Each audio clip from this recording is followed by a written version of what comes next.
근데 지금 시기적으로 사실은 내리막길을 가기 아주 쉽죠. 계절적으로도 그렇고요. 그 다음에 코로나 상황도 그렇고, 하여튼 여러 면에서 이렇게 푹푹 처지기가 쉬운 계절입니다.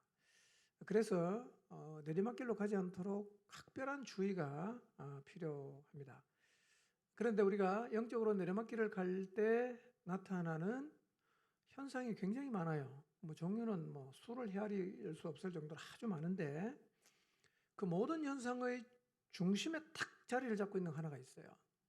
그게 뭐냐면 하나님의 말씀을 대하는 자세가 변질되는 거예요. 이게 변질되면 다 변질됩니다.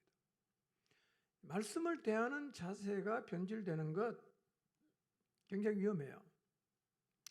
만약에 우리가 하나님 말씀을 대하는 자세에 변질이 오게 되면 그것은 필연적으로 영적으로 내리막길을 갑니다. 그런데 이 말씀을 대하는 자세의 변질이라는 것은 하루아침에 생기지 않아요. 꽤 시간이 흘러가요.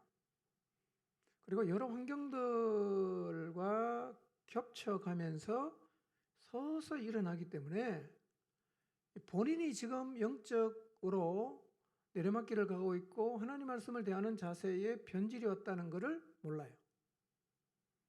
본인이 모르는 거예요.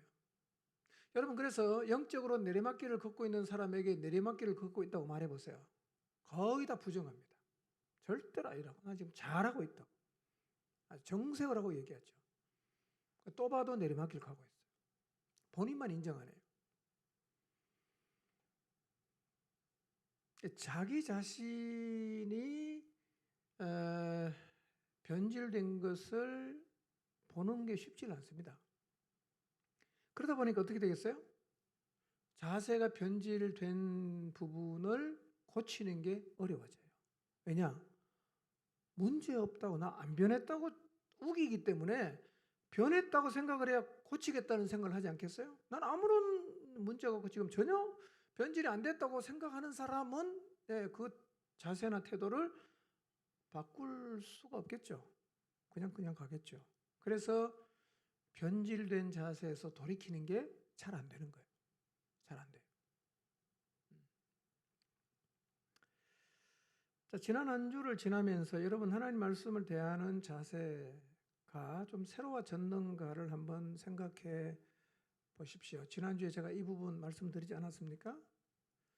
말씀을 경시하는 자세, 말씀을 하찮게 여기는 자세, 한쪽 귀로 듣고 흘려버리는 자세를 버리고 정말 하나님 말씀을 순전한 마음으로 받는 자리로 돌아간 것 같습니까? 여러분 자신이? 하나님 말씀을 대하는 자세에 변화가 있었는가를 한번 정직하게 한번 생각해 보세요. 이 시간. 똑같은 것 같아요? 변한 것 같아요?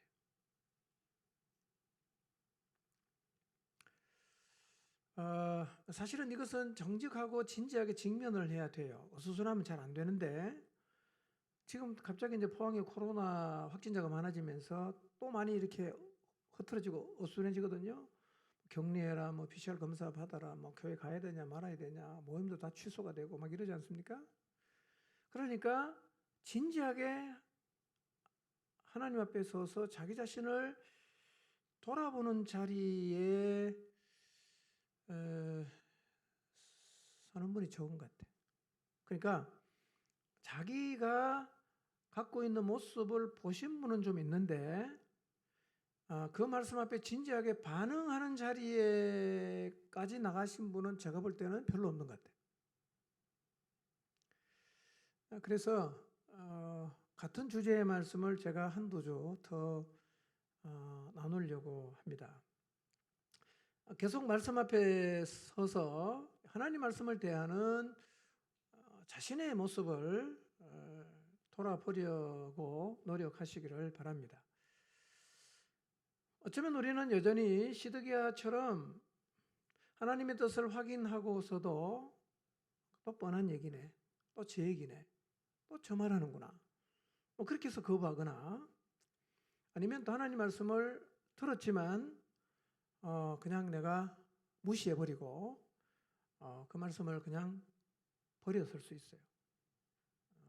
그 다음에 가레의 아들 요한처럼 선지자를 찾아가서 하나님의 뜻이 무엇인지 진지하게 묻기까지 했지만 자기가 원하는 답을 주지 않으니까 또 하나님 말씀을 그냥 버리고 자기 생각대로 하고 있을 수가 있습니다.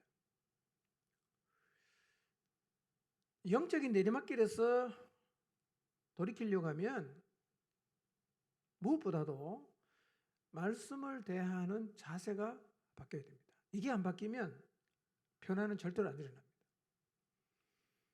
시간이 아무리 많이 가도 변화가 안 일어납니다. 말씀을 대하는 자세가 바뀌어야 됩니다. 베드로처럼 갈릴리 바다에서 잔뼈가 굵은 어부로서의 경험, 그 다음에 어부로서 살았던 그 상식 다 초월하잖아. 그리고 이렇게 말하지 않습니까? 말씀에 의지하여 내가 그물을 내립니다. 내 경험 상식에 도저히 이해할 수 없지만 나는 오직 말씀에 의지하여 그물을 내리겠습니다. 이런 일이 일어날 때 우리의 신앙이 비로소 활기를 찾게 돼요. 이런 일이 일어나야 돼요. 자, 지금 우리의 모습은 어떨까? 베드로와 같을까? 아니면 시디기와 같을까? 아니면 요한과 같을까? 저는 말씀을 대하는 우리의 자세가 바벨론의 포로로 살다가 예루살렘으로 귀환하고 100년쯤 흐른 후 이스라엘 백성의 모습과 같을 수도 있겠다는 생각을 하게 됩니다. 물론 100%다 그런 건 아니지만 어쩌면 그런 사람이 우리 가운데 많을 수 있겠다. 이스라엘 백성, 그 당시 이스라엘 백성의 신앙의 자세가 어떠했는가? 말라기를 보면 잘 나와 있어요. 오늘 우리 1장을 살펴보겠는데요. 바벨론에서 귀환한 이스라엘 백성은 영적으로 거의 죽어 있어요. 참 안타까운 것은 하나님 말씀 불순종해서 나라 잃어버리고 포로로 잡혀갔다가 70년 동안 징계를 받고 돌아왔으면 좀 달라져야 되잖아. 똑같아졌어요. 사람이 변화된 삶을 유지한다는 게 쉽지 않다는 얘기예요.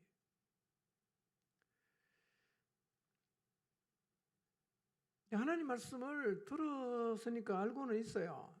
근데 순종은 잘 안 하죠? 자기 자신들이 지금 하나님 말씀에 순종하지 않고 있어요. 더 안타까운 거는 자기들이 순종 안 하고 있다는 사실도 몰라요. 잘하고 있다고 생각합니다. 그러니까 변질된 자세가 완전히 굳어버리는 겁니다. 잘못하고 있는데 잘하고 있다고 생각하니까 당연히 안 고치겠죠. 그럼 그 행동을 계속 지속하지 않겠어요? 그러니까 이 자세가 완전히 굳어버리는 겁니다. 시간이 가도 변하지 않아요. 이렇게 변질된 모습을 가지고 살고 있는 이스라엘을 하나님이 보시면서 말씀하시는 거예요. 야, 너희는 내 백성인데 어떻게 나를 이렇게 멸시하냐? 이렇게 말씀하시는 거예요. 내가 너희 하나님인데 어떻게 너희가 나를 이렇게 멸시할 수 있냐? 내 이름을 멸시하는 제사장들아, 이렇게 하나님께서 말씀을 하세요. 제사장들아 이렇게 말씀하셨다고 해서 지도자들만 들어야 된다고 생각하시면 안 돼요. 우리는 만인 제사장이기도 하지만 사실은 하나님이 그 당시 모든 이스라엘 백성을 향해서 말씀을 하십니다. 하나님 말씀하세요. 너희가 지금 나를 멸시하고 있다. 자, 여러분, 하나님이 여러분을 향해서 야, 너희가 왜 나를 멸시하냐라고 말하면 여러분 이 말씀을 수긍할 수 있겠어요? 여러분 하나님 멸시하고 계십니까? 쉽지 않잖아요. 뭐 나는 생각해보니 이것도 잘하고 있고 저것도 잘하고 있는데 왜 나보고 하나님 멸시한다 그러지? 뭐 그렇게 우리가 항변할 수 있죠. 하나님은 이스라엘이 당연히 주장했을 그 사회의 관계를 틀어서 이스라엘이 지금 어떻게 하나님을 멸시하고 있는지를 말씀하세요. 자, 아들이 아버지를 공경하는 게 당연한 겁니까? 이상한 겁니까? 당연하죠? 신앙을 떠나서도 아들이 아버지를 공경하는 것은 당연해. 그런데 이스라엘은 하나님을 아버지라고 부르면서 공경하지 않아요. 하나님을 공경하지 않아. 여러분, 율법에 의하면 부모를 멸시하는 자식은 돌로 쳐 죽이라고 그랬습니다. 이게 무슨 얘기인가? 너희 이스라엘은 지금 죽어야 된다는 겁니다. 아버지 나를 그렇게 멸시하고 있으니까 너는 죽어야 돼. 그러니까 너희는 지금 뭐다? 불효자다. 나를 공경하지 않는다. 그리고 계속 말씀하십니다. 종, 노예가 주인의 말을 듣는 것은 당연한 얘기였어요. 만약에 노예가 자기 주인 말 안 듣는다, 이것은 응징을 받아야 돼요. 매를 맞든지 심지어는 죽일 수도 있어요. 그래서 종은 주인을 두려워하는 게 당연하고 주인의 말을 들어야 돼요. 근데 지금 이스라엘은요, 하나님을 주인이라고 부르면서도 하나도 두려워하지 않아요.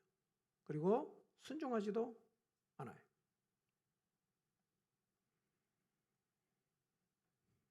그래서 하나님께서 말씀하시는 거예요. 야, 니네가 나를 아버지라고 부르고 주인이라고 부르면서 어떻게 그렇게 행동할 수 있냐? 그렇게 배은망덕한 행동을 할 수 있냐? 라고 지적을 하십니다. 우리는 어떨까요? 우리는 지금 하나님을 공경하고 있을까요? 우리는 지금 하나님을 두려워하고 있을까요? 우리의 신앙생활을 한번 돌아봅시다. 하나님 공경하시나요? 하시나요? 하나님을 두려워하십니까?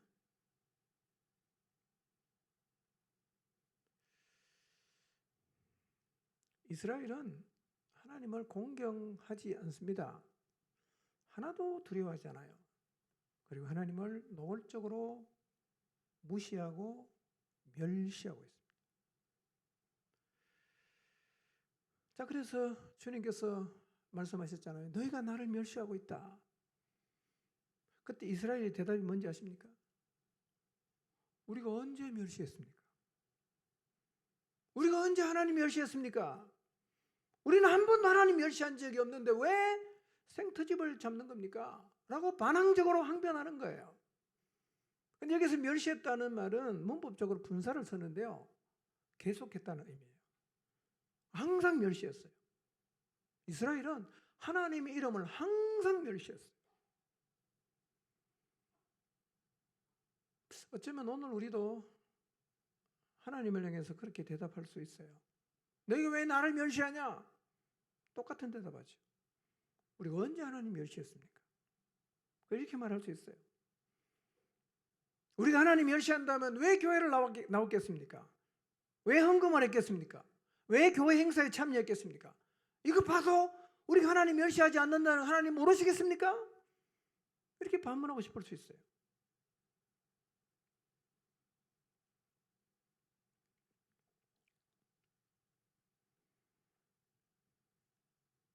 이스라엘이 어떻게 하나님 멸시했나? 하나님 구체적인 예를 드세요. 너희가 지금 나한테 이렇게 하고 있는데 이게 바로 나 멸시하는 거야. 7절입니다. 읽어볼까요? 시작. 그러면서도 너희는 우리가 언제 제단을 더럽혔습니까? 하고 되묻는다. 너희는 나 주에게 아무렇게나 상을 차려 주어도 된다고 생각한다. 하나님은 이스라엘이 지금 하나님을 멸시하는 증표를 대기를 시작합니다. 첫 번째 증표가 뭐냐? 너희가 내 제단에 더러운 떡을 바치잖아. 이게 나를 멸시하는 거야. 여러분, 율법에 의하면 하나님께 드리는 떡은, 더러운 떡은 드리면 안 돼요. 더러운 떡은 드릴 수가 없어요. 그런데 이스라엘은 하나님 앞에 지금 더러운 떡을 드리고 있어요. 하나님께서 이렇게 말씀하시는 건요, 그들은 부정한 제사에 대한 상세한 규정을 알고 있음을 의미하죠. 그들은 하나님 앞에 어떤 떡을 드려야 되는지 알고 있어요. 근데 그 규례를 다 무시하는 거예요. 아무 떡이나 드리는 거예요. 더러운 떡을 드리는 거예요. 상한 떡을 드리는 거예요. 그런 행동을 하고 있으면서도 너희가 나를 멸시한다고 말하니까 이들의 항변이 뭡니까? 우리가 언제 제단을 더럽혔습니까? 라고 얘기하는 겁니다. 억울합니다. 우리는 한 번도 하나님 제단을 더럽힌 적이 없습니다. 여러분, 근데 여기에서 드렸다는 것도 계속 드렸다는 거예요. 하나님 앞에 더러운 떡을 계속 드리고 있어요. 그래서 하나님이 야, 너 나 왜 이렇게 무시하냐 그랬더니만 우리가 언제 하나님 무시하냐고 대드는 거예요. 여러분, 영적인 내리막길을 걷는 사람의 특징 중에 하나가 뭐냐? 절대로 자기 모습 인정 안 합니다. 뭐가 문제냐? 난 잘하고 있다. 난 최선을 다했다. 어떡하란 말이냐? 늘 이런 태도입니다. 이스라엘과 똑같죠?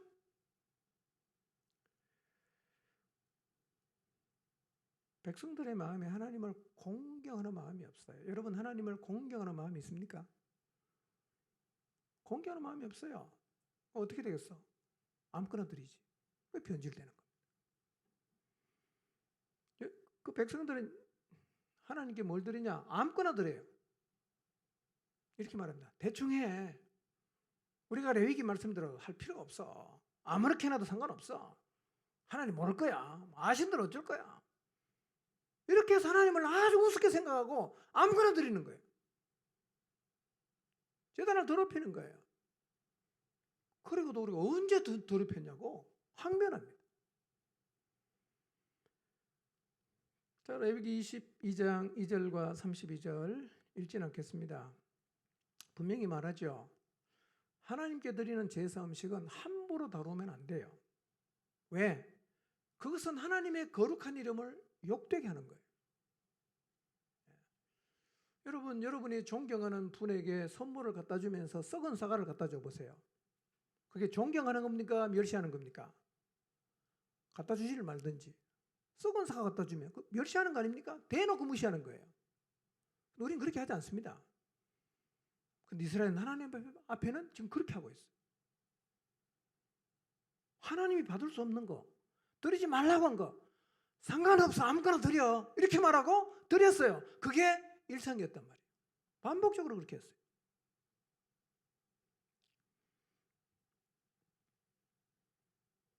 성경 표현대로입니다. 그들은 하나님께는 아무렇게나 상을 차려도 괜찮다 라고 생각을 했습니다.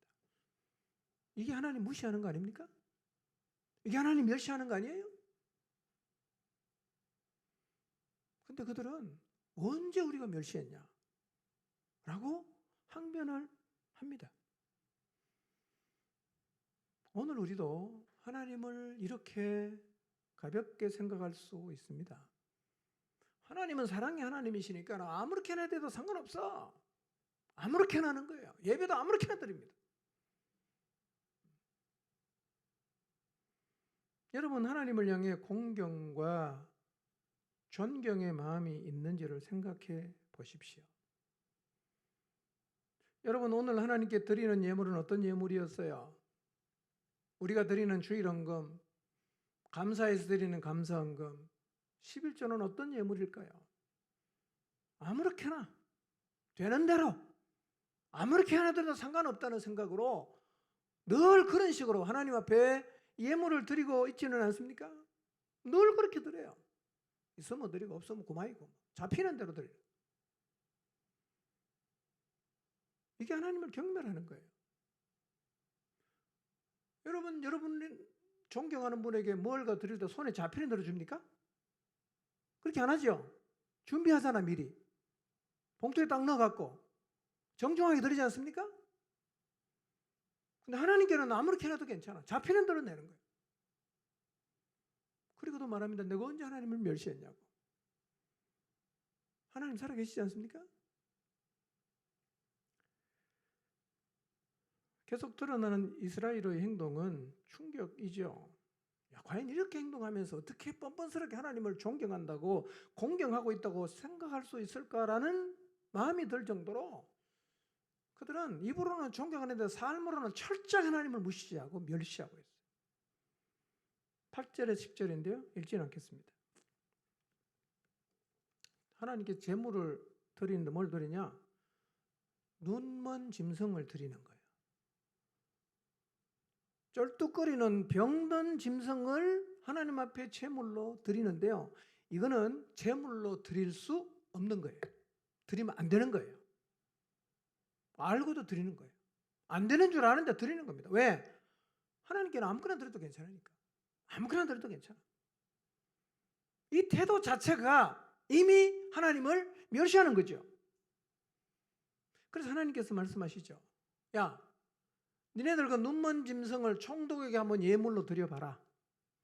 쩔뚝거리고 병들어 다 죽어가는 짐승 총독에게 한번 갖다 드려봐라. 총독이 그걸 반가워하겠냐? 총독이 그걸 좋게 보겠냐? 되묻는 거예요. 그리고 그런 제물을 드리면서 하나님에게 은혜를 베풀어 달라고 간구하는 거예요. 눈먼 거, 병들어 다 죽어가는 거 그냥 아무렇게나 집어 던져놓고 하나님 내게 은혜를 주십시오. 그 성경은 참 충격적인 표현 이겁니다. 이것이 너희가 의뢰하는 일이라는 거예요. 늘 그렇게 한다는 거예요. 늘 그렇게 해요. 아무렇지도 않게 한다는 거예요. 이걸 하나님이 좋게 보시겠냐? 이게 너희의 행동이다 이거예요. 이런 모습을 하나님 보시는 건 너무 가슴 아파요. 충격적인 말씀하십니다. 야, 너희 중에 누구라도 성전 문을 닫아 걸어서 아무도 나한테 와서 제사 좀 못 드리게 했으면 좋겠다는 거예요. 성전 문 좀 걸어라. 못 오게. 이거 아주 충격적인 말 아닙니까, 여러분? 오늘날로 말하면 하나님 이렇게 말씀하시는 거예요. 야, 너희 중에 한 명 나가서 제가 가서 교회 문 좀 닫아라. 제발 사람들이 나한테 와서 저 가정한 예배 좀 못 드리게 했으면 좋겠다. 그런 얘기를 하시는 거예요. 예배당 문 잠가라. 못 오게. 역겹다. 그게 이스라엘의 모습이었어요. 우리도 그러고 있을 수 있다는 거지. 그럼 하나님 이렇게 말씀하십니다. 예배당 문 좀 누가 나가서 좀 잠가라. 나한테 와서 역겨운 짓 좀 못하게.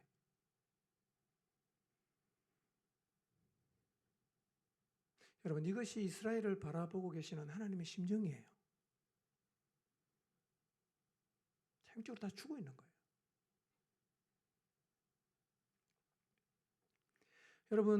여러분이 존경하거나 감사한 마음이 많은 분에게 선물할 때 어떻게 하십니까? 내용물도 신경을 쓰지만 포장도 신경 쓰지 않습니까? 카드의 내용은 어떻게 적을까? 리본은 어디에 붙일까? 그렇게 신경을 써서 선물을 준비하잖아요. 근데 도대체 그들에게 하나님은 어떤 분이기에 눈 멀고 병 들고 다 죽어가는 거 아무렇게나 가서 그렇게 드리냐는 거예요. 이걸 하나님이 바라보시니까 야, 너 최소한 사람에게 하는 만큼만 나한테 좀 해봐. 너희가 어떻게 이렇게 나한테 노골적으로 계속 무시하냐 이거예요. 여러분 회사의 사장에게 흠 있는 과일을 한번 선물해 보세요. 여러분이 존경하는 분에게 상한 고기를 대충 해서 한번 선물로 집어 던져줘 보세요. 그 사람들이 그걸 받겠습니까? 여러분이 그런 선물 한번 받아보세요. 대우를 받고 있다는 느낌이 드나요? 무시당하고 있다는 느낌이 드나요? 이스라엘 백성이 계속 그렇게 하고 있는 거예요. 그러면서도 말합니다. 언제 우리가 하나님 멸시했냐고. 하나님이 사례를 들어 다 얘기하고 있습니다. 너 이렇게 하지 않았냐? 너 지금도 이렇게 하고 있지 않냐? 너 계속 그렇게 하지 않았냐?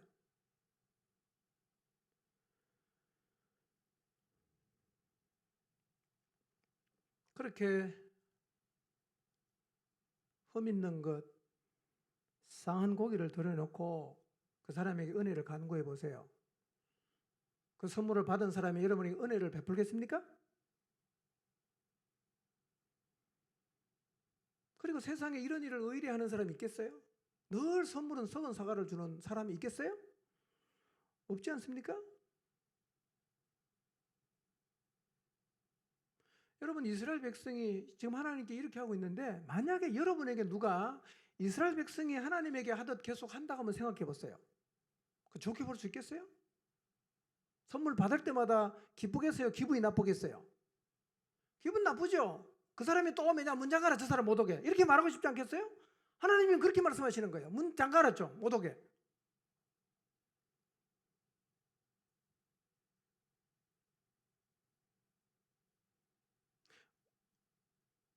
하나님께 우리가 의뢰하고 있는 태도는 어떠할까요?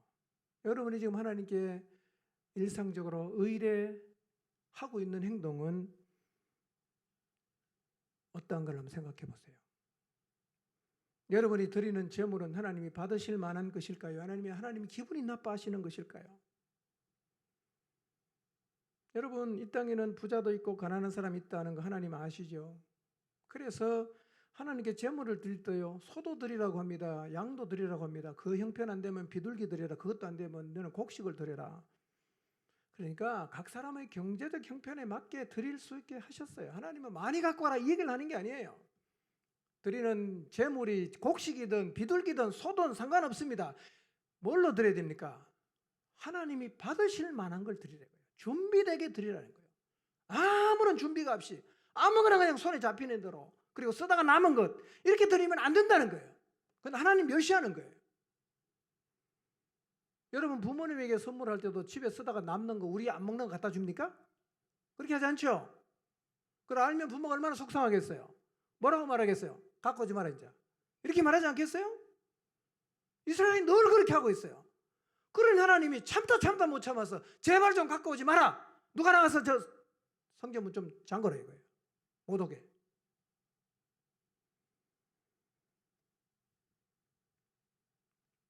정성이 담겨야 됩니다. 사람에게 줘도 안 받을 거 하나님께 들고 오시면 안 돼요. 그런 걸 들어놓고 하나님께 은혜를 베풀어 달라고 기도하면 하나님은 나한테 오지 마라고 말씀하십니다. 이게 하나님 멸시하는 거거든요. 우리는 지금 하나님 멸시하고 있지 않을까요? 예배하는 자세 어떤가 한번 돌아봐야 됩니다. 하나님을 아주 우습게 생각하고 아무것도 아닌 것처럼 생각하고 함부로 해도 괜찮다고 생각하고, 이게 하나님 멸시하는 거예요. 우리가 알아야 할 사실은요, 하나님께서는 자기의 존재를 유지하기 위해서 제물을 필요로 하지 않습니다. 그러니까 하나님이 배고프니까 먹을 걸 갖다 드리듯이 그렇게 동양하듯이 드릴 필요는 없습니다. 하나님 그건 요구하지 않아요. 그러나 하나님은 사람들이 자기의 생명과 생사 여탈권 모든 것이 하나님께로부터 간다는 사실을 확실하게 인식하고 있다는 표시로 제물을 요구하시고, 그 제물을 통해서 우리는 하나님께 영광과 존귀와 감사를 드리게 되는 것입니다. 이런 의미에서 하나님은 제물을 필요로 하십니다. 그것마저 없으면 하나님은 땅 위에 사는 사람들에게 하나님이 되실 수 없기 때문입니다. 우리의 생명을 주관하시고 우리에게 복을 주시고 우리의 모든 것을 좌지우지할 수 있는 그분에게, 그렇기 때문에 준비하지 않고 합당하지 않은, 사람에게 줘도 받지 않을 것을 아무렇게나 드리면 그것은 하나님을 멸시하는 거예요. 무시하는 거예요. 말라기 1장 11절 읽어보겠습니다. 시작. 내 이름이 이방 민족들 가운데서 높임을 받을 것이다. 곳곳마다 사람들이 내 이름으로 분향하며 깨끗한 제물을 바칠 것이다. 내 이름이 이방 민족들 가운데서 높임을 받을 것이기 때문이다. 만군의 주가 바란다. 만군의 주라는 표현은 굉장히 많이 쓰십니다. 말라기에서. 무슨 의미겠어요? 내가 누군지 너 좀 기억 좀 해라 이거예요. 어? 내가 면장이나 반장이 아니라 내가 만군의 주다는 거예요. 너희가 어떻게 나를 이렇게 대우할 수 있냐는 거예요. 만군의 주인데 너희가 어떻게 나를 이렇게 무시할 수 있냐? 이걸 얘기하시는 거예요. 나 만군의 주가 말한다. 여러 번 얘기해요. 해가 뜨는 곳에서 해가 지는 곳까지 내 이름이 이방 민족들 가운데서 높임을 받을 것이며, 해가 뜨는 곳, 해가 지는 곳 어딥니까? 이 지구 안에 살고 있는 모든 사람들, 이방 민족들에게까지도 내 이름이 높임을 받을 것이고 곳곳마다 사람들이 내 이름으로 분향하며 깨끗한 제물을 바침으로 내 이름이 이방 민족들 가운데서 높임을 받을 거다.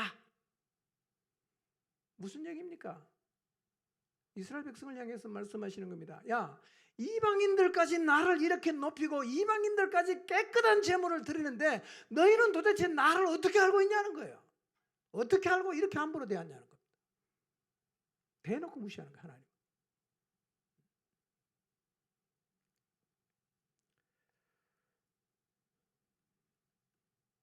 12절 13절 읽어볼까요? 시작.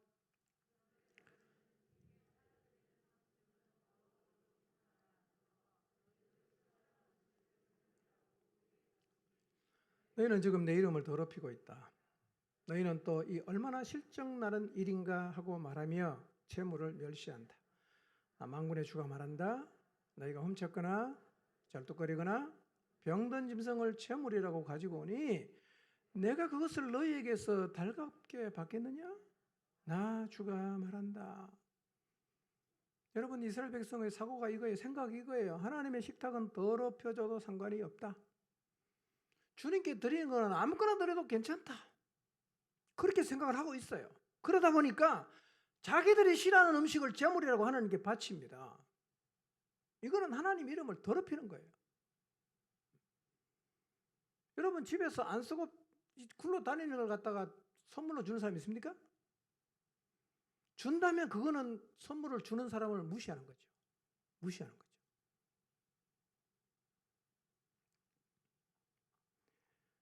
지금 이스라엘 백성의 마음은 노골적으로 하나님이 안중이 없어요. 무시하는 거예요. 오늘날로 말하면 이거예요. 예배는 어떻게 드려줘도 상관이 없어요. 하나님께 드리는 거 아무거나 드려요. 상관없어.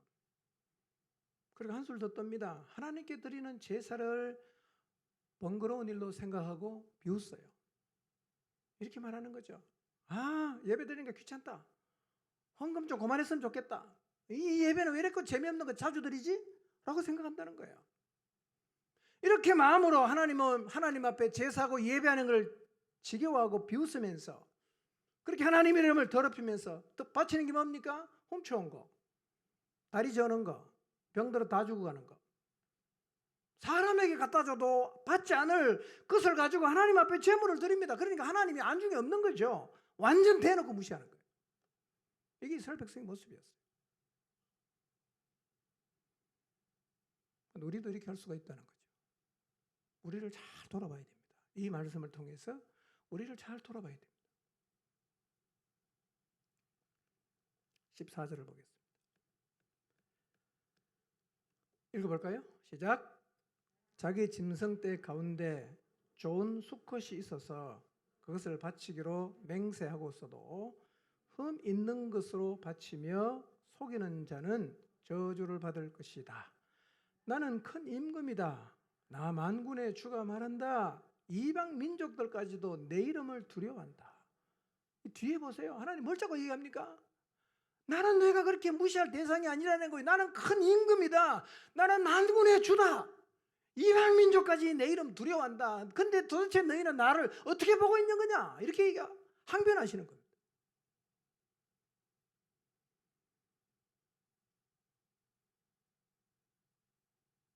(14절은) 서원 제물에 대한 얘기예요. 여러분, 서원 제물은 강제로 드리는 게 아닙니다. 자원해서 드리는 거예요. 드리기 싫으면 안 드려도 아무런 문제가 없어요. 그런데 그들은 그러나 서약을 한 거는 절대로 지켜야 돼요. 지켜야 됩니다. 레위기 22장 17절에서 25절 말씀을 보면 서원에 대한 규례가 나와 있는데요. 하나님께 용납되는 제물의 종류도 잘 기록했는데 내가 하나님 앞에 흠 없는 제물을 하나님 제가 드리겠습니다. 기쁜 마음으로 자원하는 마음으로 드리겠다고 서원을 했어요. 그런데 막상 드릴 때는 이거 말고 흠 있는 걸로 바꿔치기 해서 드리면 안 된다고 하나님 말씀하십니다. 그렇게 제물을 드리면 안 된다는 거예요. 이게 서원의 규례예요. 그런데 지금 이스라엘은 어떻게 합니까? 하나님 앞에 서원할 때는 흠 없는 걸 드리겠다고 약속을 해요. 그리고 정작 진짜 드릴 때는 이거 안 드리고 그 중에서 병등을 아무거나 갖다가 드리는 거예요.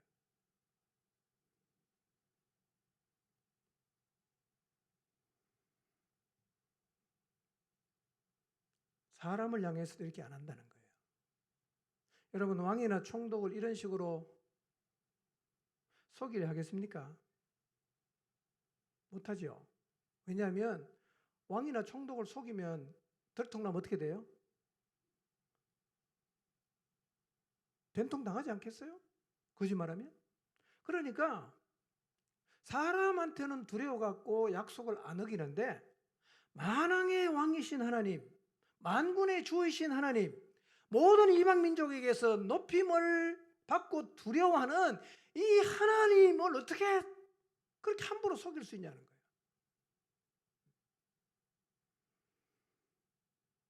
우리도 그렇게 하고 있을 수 있지 않겠어요? 하나님에게 약속을 합니다. 한쪽 이거 하겠습니다. 누가 시킨 게 아니에요. 혼자 기도하다가 말씀 보다가 감동이 왔어요. 하나님 저 이렇게 하겠습니다. 근데 자기 마음을 자기가 마음대로 바꿔버리는 거예요. 이게 잘못된 거죠. 여러분, 혹시 하나님 앞에서 스스로 자원해서 약속을 해놓고 쉽게 뒤집어 엎고 여러분 스스로 파기하고 있지 않습니까? 기분과 감정에 따라서 하나님께 약속해놓고 마음대로 뒤집어 버립니다. 아무런 부담 없이. 여러분, 사람에게 약속을 해도 우리가 쉽게 파기하지 않습니다. 누구한테 파기하냐? 무시해도 되는 사람한테 그렇게 하겠지만요, 그렇지 않은 사람한테 절대로 약속을 파기 못합니다. 그런데 이스라엘은요, 하나님 앞에 서원해놓고도 마음대로 뒤집습니다. 마음대로 바꿔요. 이게 뭐겠어요? 하나님 무시한다는 겁니다. 무시하는 거예요.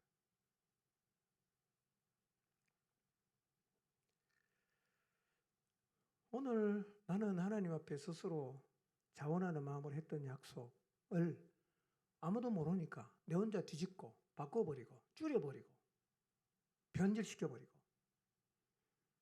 그러면서도 아무런 문제의식이 없이 뭐 난 그래도 신앙생활 잘하고 있다 라고 혹시 생각하고 계시지는 않는가를 한번 돌아보십시오. 왜 그렇게 하냐? 하나님의 안중이 없는 거예요. 사람이 그렇게 하겠어요? 중요한 건 이거예요. 이렇게 하나님을 멸시하고 무시하고 안중이 없는데 제사는 계속 드리고 있다는 거예요. 하나님 무시하잖아. 거의 뭐 없는 듯 사람보다 더 아래로 깔아놓잖아. 근데 뭐는 계속해요? 뭐는 계속합니까? 제사는 계속 드리는 거예요. 오늘날 말하면 신앙생활은 꾸준하게 하고 있다는 거죠. 교회는 계속 나오고 있어요. 교회 나옵니다. 예배 드립니다. 꾸준하게 예물도 드립니다. 그게 뭐 자기는 자기 자신이 할 도리를 다 하고 있다고 생각을 하지만 실제로 그들의 신앙생활을 자세히 들여다보면 하나님께 드려서는 안 되는 더러운 떡을 드리고 훔치고 병들고 쩔뚝거리는 짐승을 하나님 앞에 드리고 서원을 해놓고도 재물을 바꿔치기를 계속하고 있는 거예요. 이런 행위들이 의뢰하는 행위들이었다는 것입니다. 그들의 기본 인식이 뭐냐? 하나님께는 아무거나 드려도 된다. 주님께 드리는 상은 더러워져도 상관이 없다. 그리고 한술 더 떱니다. 예배를 귀찮아합니다. 지겨워해요. 이게 오늘 우리들의 모습일 수가 있어요. 감격이 없고 경외하는 마음이 없고 열정이 없고 기대가 없고 그냥 끌려다녔어. 도살장에 끌려가는 소처럼 끌려와서 앉아서 뭐 대충 앉아서 졸다가 그냥 가는 거예요.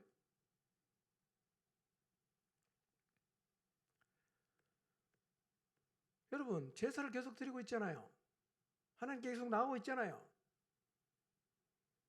근데 왜 이들의 마음이 변하지 않는 걸까요? 계속 하나님께 나가면 그 무시하는 마음이 좀 바뀌고 또 회개하고 좀 돌아서야 되지 않겠어요? 계속 하는데 하나도 변하지 않아요. 오늘날도 그런 사람이 있어요. 교회는 계속 나오는데 삶은 하나도 안 변해요. 하나도 변하지 않아. 똑같아. 예배를 드리고 나가서 얘기를 해보면 저 사람이 오늘 예배를 드렸는가 싶을 정도의 얘기를 하는 거야. 똑같아.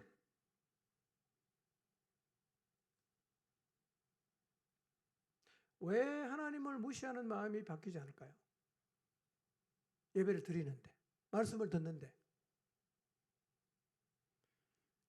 에스겔 33장 30절 31절 읽어보겠습니다. 읽습니다. 시작. 담 곁에서와 집 문에서 너에 대하여 말하며 각각 그 형제와 더불어 말하여 이르기를 자 가서 여호와께로부터 무슨 말씀이 나오는가 들어보자 하고 백성이 모이는 것 같이 내게 나오며 내 백성처럼 내 앞에 앉아서 내 말을 들으나 그대로 행하지 아니하니 이는 그 입으로는 사랑을 나타내어도 마음으로는 이익을 따름이라. 이스라엘 민족이요 담 곁에서 혹은 집문에서 선지자 에스겔에 대한 얘기를 쭉 나누고 자기들끼리 말하기를 야 우리 빨리 가서 주님께서 그에게 무슨 말씀을 하셨는지 한번 들어보자. 마치 호기심 많은 사람들이 무슨 구경거리를 보러 오듯이 에스겔에게 나와요. 그리고 에스겔이 하나님 말씀을 전해주면 듣기는 하는데 행하지는 않아요. 입으로는 좋게 말하는데 마음으로는 욕심을 따라가는 거예요. 마음으로는 자기 이익을 따라가. 어떤 말을 들어도 마음으로는 자기 이익, 욕심을 따라가는 겁니다. 그러니까 하나님 말씀을 듣긴 듣는데 뭘로 안 들어요? 마음으로 안 듣는 거예요. 이게 문제예요. 여러분 하나님 말씀 아무리 많이 들어도 마음으로 듣지 않으면 오래 듣는 것도 의미가 없고 길게 듣는 것도 의미가 없습니다. 말씀을 듣는 자리에 계속 나오지만 이 하나님 말씀을 마음으로 안 들으면 계속 그 자리에서 벗어나지는 못해요. 늘 똑같은 자리에 있습니다. 죄 짓는 자리, 이기적인 자리, 욕심을 따라가는 자리. 항상 그 자리에 있어요. 이스라엘이 그랬어요. 여러분 우리가 교회 안에 머물러 있으면서 하나님을 예배하고 우리에게 생명과 복을 주시는 절대자신 하나님이 받으시는 예물을 드리고 있다면 우리 영혼이 살아나야 돼요. 우리 영혼에 부흥이 와야 됩니다. 그런데 오랜 기간 교회를 나오고 하나님을 섬기는데 내 영혼이 계속해서 영적으로 가라앉아 있거나 피폐하다. 그럼 우리를 돌아봐야 돼요. 그게 바로 말라기 시대 이스라엘 백성의 모습이거든요.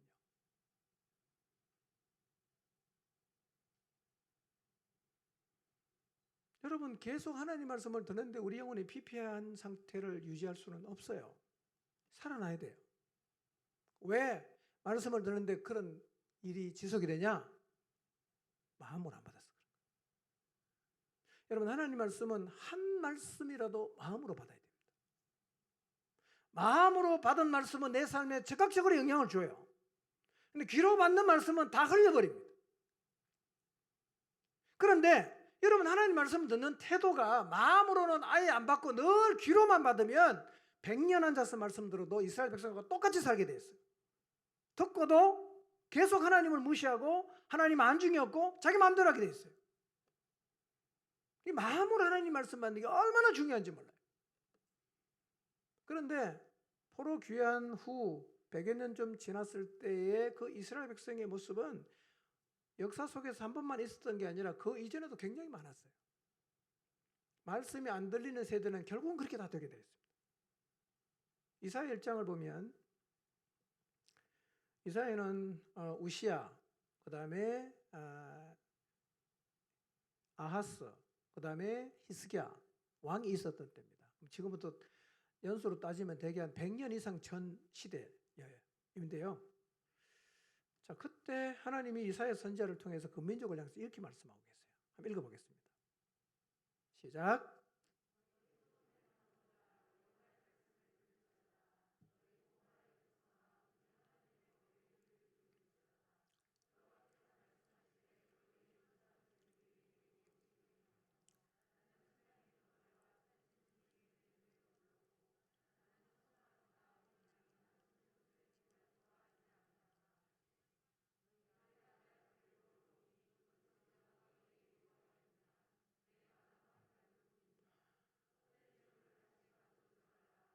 분양은 내가 가정 여기는 바요 월삭과 안식일과 대회로 모이는 것도 그러하니 성회와 아울러 악을 행하는 것을 내가 견디지 못하겠노라. 내 마음이 너희의 월삭과 정한 절기를 싫어하나니 그것이 내게 무거운 짐이라. 내가 지게 곤비하였느니라. 너희가 손을 펼 때에 내가 내 눈을 너희에게서 가리고 너희가 많이 기도할지라도 내가 듣지 아니하리니 이는 너희의 손에 피가 가득함이라. 좀 비슷한 얘기죠. 말라기 1장하고 분위기가 비슷하지 않습니까? 이스라엘도 지금 이 당시의 사람도 제사는 여전히 드리고 있습니다. 수장을 드려요. 살찐 짐승을 가져 기름을 드려요. 수송아지나 어린 양이나 순염소를 가져와서 피를 하나님께 드립니다. 월삭을 매월 초하룻날 절기를 지킵니다. 안식일을 지킵니다. 정해진 모든 절기를 지킵니다. 하나님 기뻐하셔야 되잖아. 근데 하나님께서 이사야 선지자를 보내서 하시는 말씀이 뭐냐면 내가 그걸 싫어한다는 거예요. 말라기 말씀처럼 나 그 성경문 좀 닫고 싶다 못 오게. 이게 하나님의 심정이라는 거예요. 너희가 나한테 오는 게 나는 무거운 짐이고 너희가 나한테 와서 바치는 제물을 보는 게 나를 너무 곤비하게 한다. 너희가 손을 펼 때 내가 눈을 가리겠다. 기도 아무리 해도 난 안 들어주겠다. 이유가 뭡니까? 그들의 손에 피가 가득해. 그들의 손에 피가 가득해. 여러분 그래서 이사야 선지자가 10절에서 말하잖아요. 너희 소돔에 관한들아 뭘 들어라? 여호와의 말씀을 들어라. 너희 고모라의 백성들아 우리 하나님의 법에 귀를 기울여라. 내가 받지도 않을 소용없는 재물을 듣지 말고 뭐 해라? 내 말을 좀 들으라는 거예요. 내 말을 좀 들어라. 여러분의 영혼이 지금 가라앉아 있고 내리막길을 가고 있고 바닥을 치고 있다면 하나님의 말씀을 듣는 자리로 나가게 되시기를 바랍니다. 오늘 우리에게 필요한 게 뭐냐? 하나님 말씀이 마음으로 들리는 거예요.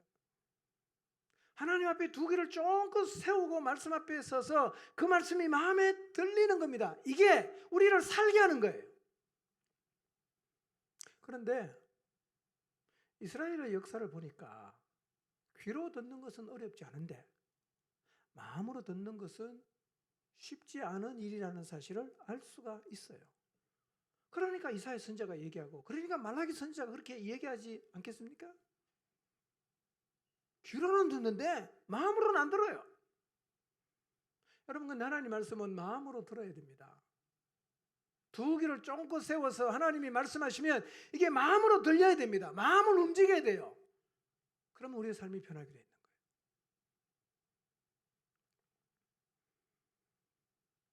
여러분 당분간 말씀 앞에 진지한 마음의 자세로 한번 서보시기를 바랍니다.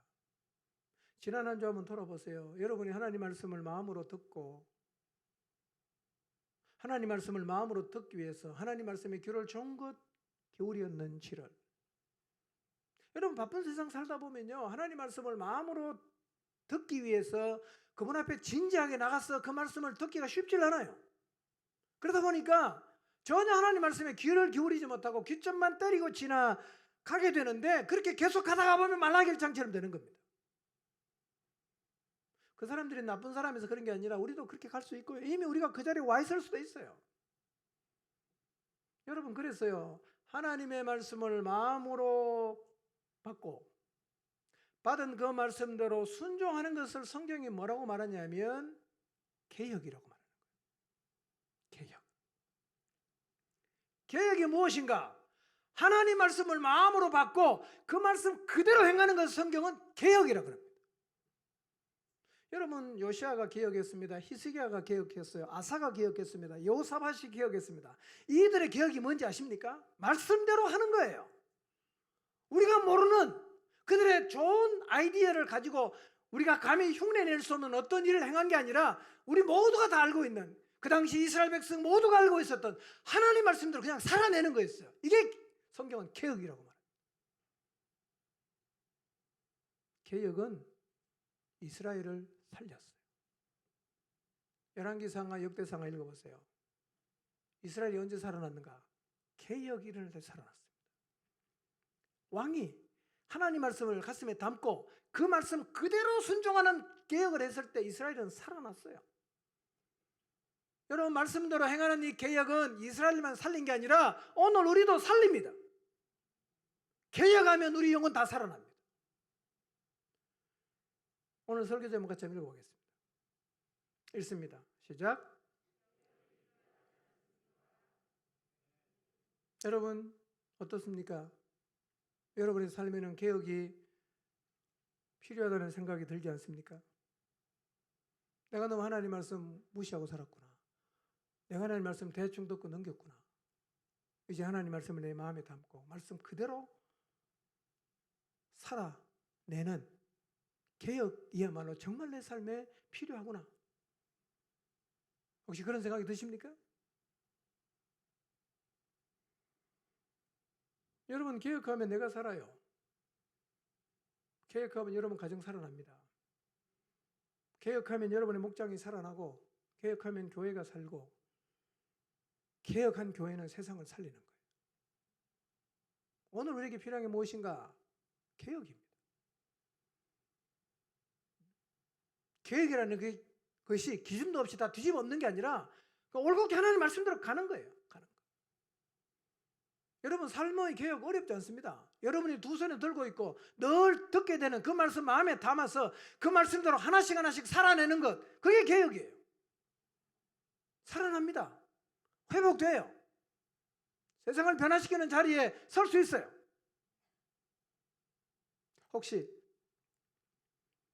말라기 시대 이스라엘 백성처럼 영적으로 시들고 하나님의 안중에도 없고 하나님 멸시하고 하나님 무시하고 하나님께 함부로 대하는 이것이 의뢰하는 행위가 되었다면,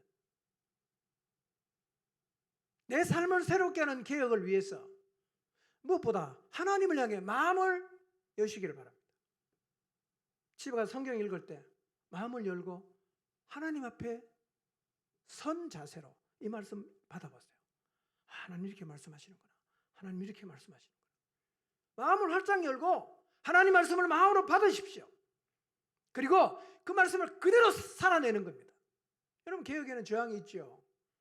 다음 주에 제가 말씀드릴 텐데요. 개혁은 쉽지 않습니다. 다 뒤집어 엎는 거예요. 이미 자리 잡고 있던 거 다 파내는 겁니다.